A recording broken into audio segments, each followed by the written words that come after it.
started when the city of Providence, well-intentioned, wanted to pass an ordinance of no smoking in public parks.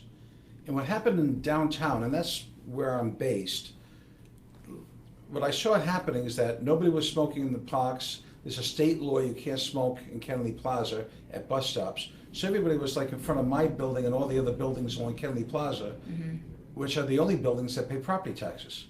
So the property taxpayers are getting literally abused with smoke, and the rest of the Kennedy Plaza isn't. So I started complaining and talking to council people and trying to make it into a bit of an issue. And then back last January of 2016, in the front page of the Providence Journal stated that the mayor was not going to enforce the aggressive panhandling ordinance. I said, what the heck's going on in Providence? This is ridiculous. Panhandling's a problem. On every highway exit ramp, we see panhandlers. Up and down Broad Street, there's panhandlers. North Main Street, downtown, no matter where you go, they're there. And I think it's really a safety problem because somebody's going to get hurt. In fact, a few years back on Charles Street, there were two panhandlers fighting over a spot, and one of them got hit by a car and died. So I started speaking out on these issues, and when I was talking about them, some of the homeless advocates were saying that I was trying to target them, which had nothing to do with that. But I said, okay, let me look into the problems further. So I became chairman of the Downtown Improvement District. That only has to do with the boundaries of downtown. I'm not the mayor. I don't have citywide authority, but my authority had to do with just downtown. And I said, let's call all the social service agencies. And I'm a believer that I don't think being a mayor and a governor, quite frankly, is a tough job. Otherwise, we all run for it one time or another because part of it's fun and we can do good things and try to do good things. But I was frustrated that government wasn't really doing anything about some of these issues. And by meeting with the social service agencies, I felt put everybody in a room together and let's really talk about it. First time business people ever went to the social service agencies. Instead of reacting to them, we asked them to help educate us. And housing is a big problem. So hearing about housing over and over again, I said, gee, someday maybe I can try to do something about that issue. We raised a lot of money to hire social workers in downtown. If somebody's sleeping in the vestibule of a building, I don't want to see a cop arrest them. I want to see a social worker talk to them and bring them into a shelter, try to give them food and give them clothing and give them a bed to sleep on instead of sleeping on sidewalks. So that kept on going on, and I was proud that we raised monies to do that. We raised over $400,000 to get social workers involved in the problems of downtown. But this problem is more. It goes to Central High School, Classical High School, up and down Broad Street. The problems are getting more severe. Then I heard that St. Joe's Hospital was for sale. I said, gee, maybe that could take care of some of the problems that we have. So I got all excited about the project, and I still am excited about it. But I recognized, and this is where some of my political skills got rusty, Kate, that when you do a big project like that in the middle of a neighborhood, sit down with neighborhood leaders in advance and go over some of your thoughts and ideas. We did not do that. We're doing it now. And instead of just looking at a building, I think really we got to look at all the property and really all of Broad Street. I've always wondered why Broad Street could not get the makeover that Atwells Avenue got over years ago. And so I think from somebody smoking on my sidewalk to that damn panhandler to even to the demonstration of the St. Joe's, I believe that we are bringing an issue in the forefront that nobody wants to talk about, and that's the homeless plight that we have in Providence and Rhode Island. And a few eggs get broken, but you can't have good eggs unless you break them, right? That is true. So what do you anticipate moving forward? More outreach with the community? What can folks expect to see from you in the St. Joe's project in, say, the next 6 months? Well, what I want to do now, and today I had a meeting with a few of the city council people to talk about going through a process. We want to engage the neighborhood, and that will take place. But there's going to be some more meetings before we do a public meeting. Okay. And let's get some ideas of not just looking at the building, but looking at all the property that I bought, see how it could be friendly to the neighborhood. I didn't do it for a commercial venture. It was more philanthropic.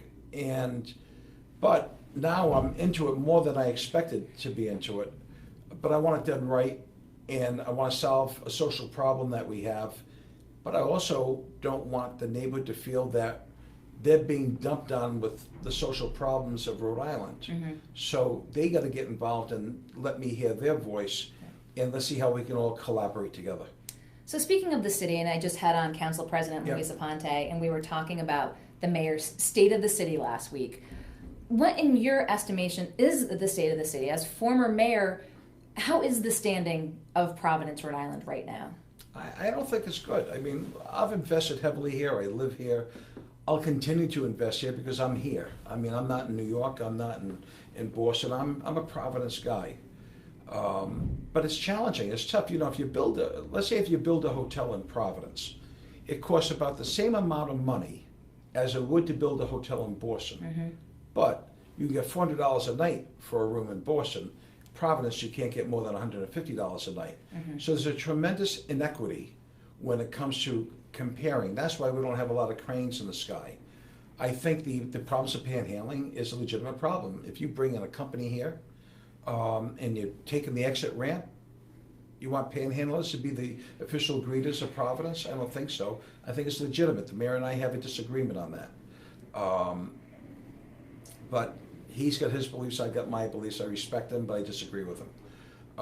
I give a lot of credit to Governor Raimondo because she's bringing in a lot of major companies into the state that we've never heard of. Virgin, Johnson & Johnson, General Electric. And I know there's more companies that they're talking to that are big names. Mm-hmm. That's important because that Studio 38 thing really kicked the hell out of Rhode Island.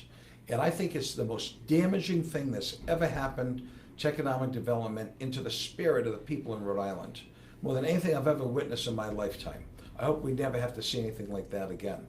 So when some of these big names, companies are coming in and big paying jobs, in order to grow, you need to grow the economy.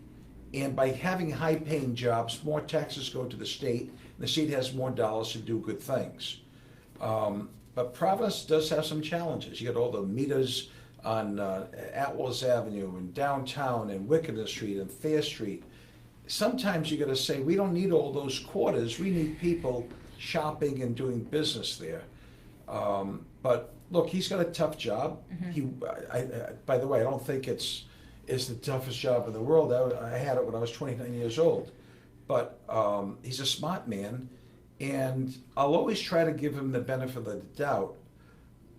But we have different styles of how we would do things, but he's there. You can only have one mayor at a time. I'm just an investor in a resident in Providence.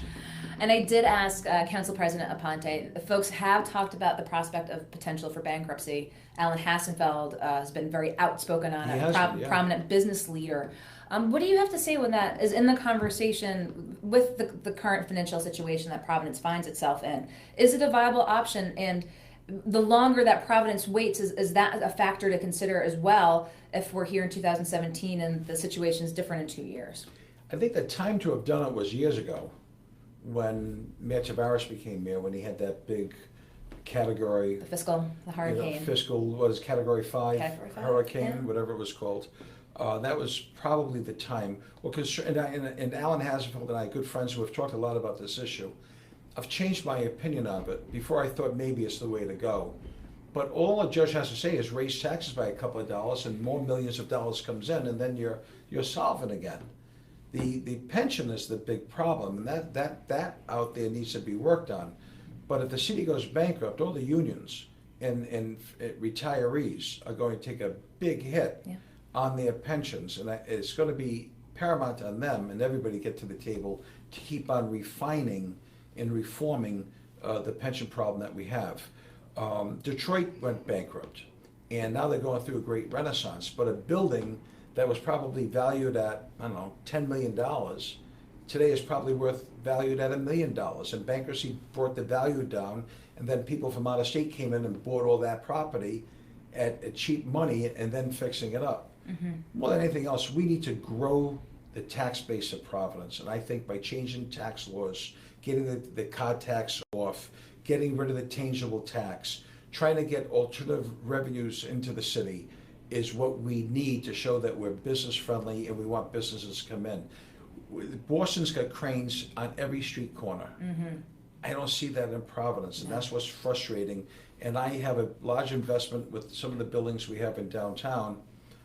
My phone's not ringing off the hook with people wanting to move there. Yeah. And it's challenging to try to keep your tenants. The rents today in Providence are the same as they were 20 years ago. So we haven't seen that inflation take place. So that's something that I look at and am somewhat sobered by. I love Providence. I will continue to invest here, but I don't want anybody to get a mistake. There's not like the way the stock market has jumped. That hasn't happened in real estate in Providence in regards to income and how your profit and loss can go.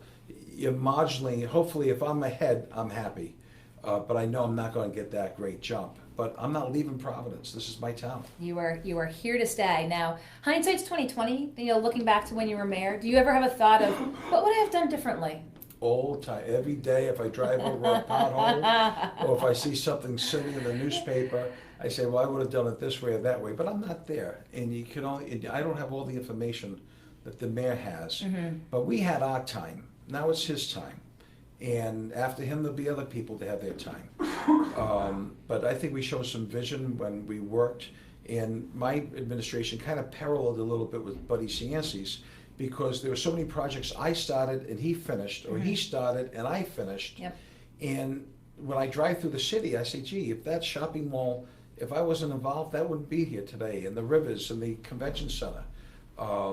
Buddy and I used to kid each other about, he said, Joe, I did those rivers. I said, no, you did. I got the shovel that did the groundbreaking. I did it. He said, yeah, but I have the ribbon that cut the ribbon when it was done. So I think everybody involved, as long as you have vision, that's what's key. And never settle for status quo. Keep on getting that brass ring and try to get more development going. And that's why I like what Raimundo's doing in 195 and in downtown, because she's doing something. And we need somebody to do something.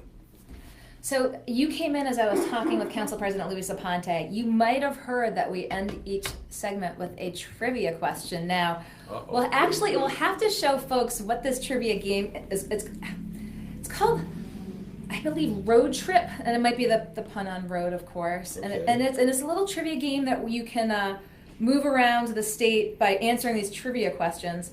And I'm looking at a bunch of these questions here, and I'll tell you, I found some of them to be pretty difficult myself. You look like you're setting me up. I'm no notes, no nothing. Okay. But this actually might have tricked me up. What city's trademark is the pineapple? The pineapple, what, on Federal Hill? Oh, they say city. So City of Providence? They say it's Newport. Would you believe that? Rhode Island has a pineapple? Newport. I didn't know that. Well, I think everybody that's watching your show today knows that there's a pineapple that's on the gateway of Atlas Avenue and Federal Hill. It says it here. It says, what cities, you learn something new every day. I didn't know that Newport's was a pineapple.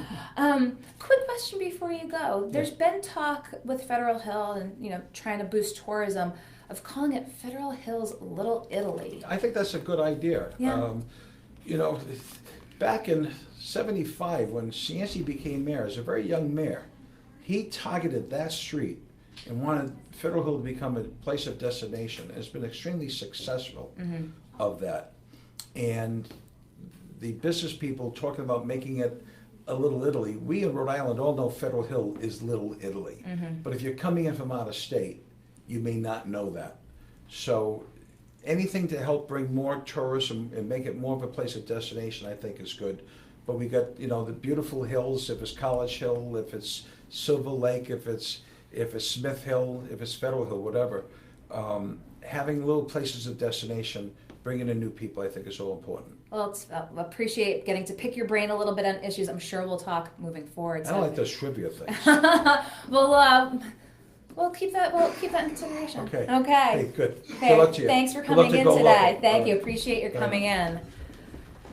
Okay, that was former Mayor Joe Paolino who came in to talk with us about, a number of issues facing the city. Again, as we said, he has been front and center with issues at Kennedy Plaza to purchasing St. Joe's Health Center over on Broad Street. So it's a good conversation. I do expect that we will be talking with them soon.